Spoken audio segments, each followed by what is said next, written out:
علم و آگہی میگزین میں ایک مضمون پڑھ رہا تھا کہ ایک جملہ ہم اکثر لوگوں اور بالخصوص گھریلو ضعیف الاعتقاد اور توہم پرست خواتین کے منہ سے سنتے رہتے ہیں کہ لگتا ہے کسی نے کچھ کروا دیا ہے۔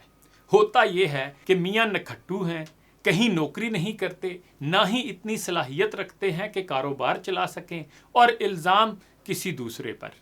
بیٹی کی شادی اس کے اپنے طور طریقوں یا آپ کی اپنی بیجا شرائط کی بنا پر یا پھر اللہ کی مصلحت کے سبب نہیں ہو رہی، اور الزام کسی دوسرے پر۔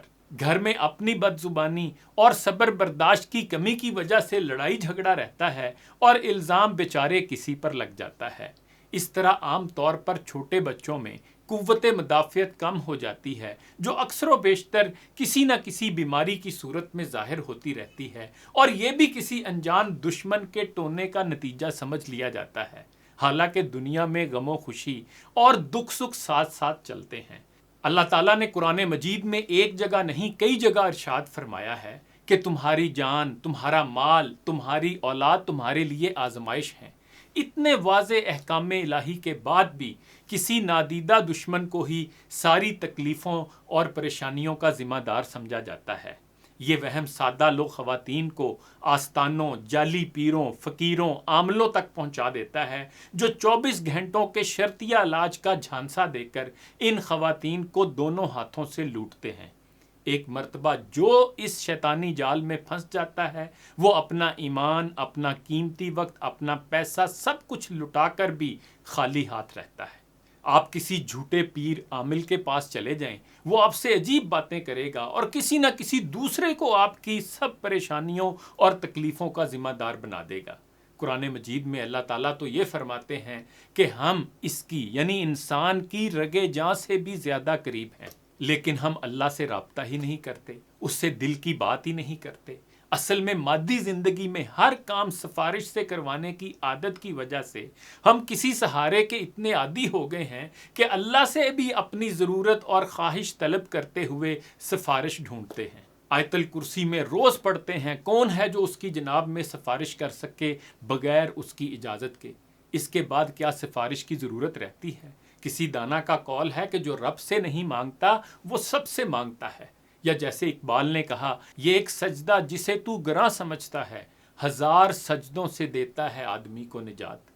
پریشانیاں اور وہم جو اللہ پر یقین کمزور کر دیتے ہیں کی بابت سرور کائنات صلی اللہ علیہ وآلہ وسلم نے رہنمائی فرمائی ہے۔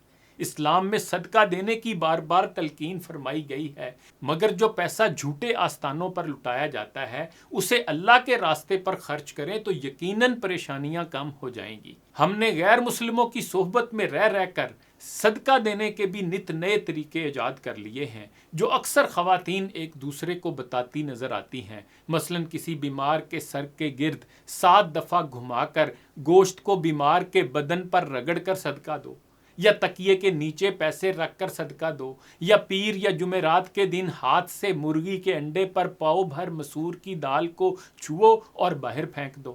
ساری بلائیں دور ہو جائیں گی، بیماری سے شفا ہو جائے گی۔ استغفر اللہ، یعنی اب ایک مرغی کا انڈا یا مٹھی بھر دال ہماری قسمت کا فیصلہ کریں گے۔ تو ہم پرستی والی بھی عجیب زندگی ہو جاتی ہے، کالی بلی کا راستہ کاٹنا، فلاں رنگ کے کپڑے نہ پہننا، کسی خاص دن نہانے یا سفر سے بچنا وغیرہ۔ دراصل ایسی ہی ضعیف الاعتقادی سے نجات کے لیے علم کی ضرورت ہے۔ دینی علم سے اللہ تعالیٰ پر یقین پختہ ہوتا ہے، عقائد درست ہوتے ہیں، جبکہ دنیاوی علم شعور و آگہی کے دروازے کھولتا ہے۔ دنیا بندوں کے لیے ایک امتحان گاہ ہے، اور خیر و شر کی تمیز علم کے ذریعے ہی ممکن ہے۔ قرآن مجید کی بلا ناغہ تلاوت کریں اور ترجمے کے ساتھ بھی پڑھیں۔ درود شریف، انبیاء کی دعائیں، اللہ تعالیٰ کے بابرکت نام، شفا یاب کرنے والی کرشمہ ساز آیات آپ کے سامنے آگہی کے نئے در کھولتی ہیں۔ اللہ تعالیٰ تک پہنچنے کا راستہ بہت سیدھا اور آسان ہے۔ نبی کریم صلی اللہ علیہ وآلہ وسلم نے جادو جنات سے بچنے کے لیے کئی دعائیں سکھائی ہیں۔ صبح و شام تینوں کل یعنی سورہ اخلاص، الفلق، الناس، آیت الکرسی اور سورہ فاتحہ 3 مرتبہ پڑھ کر اپنے ہاتھوں پر پھونک ماریں اور پورے جسم پر جہاں تک ہو سکے پھیر لیں۔ کسی حاسد کا حسد، نظر بد اور جادو جنات کا کوئی اثر نہ ہو سکے گا۔ انشاءاللہ ذہنی قلب و سکون کے لیے یہ سب ہی بہت ضروری ہے، اور جب ذہنی قلب و سکون ہوگا تو کہیں جانے کی ضرورت نہیں رہے گی، اور نہ کسی دوسرے کو یا انجانے دشمن کو بد دعائیں دینے اور ڈھونڈنے کی ضرورت رہے گی۔ انہی گزارشات کے ساتھ اجازت چاہوں گا۔ اپنا خیال رکھیے گا۔ اللہ حافظ۔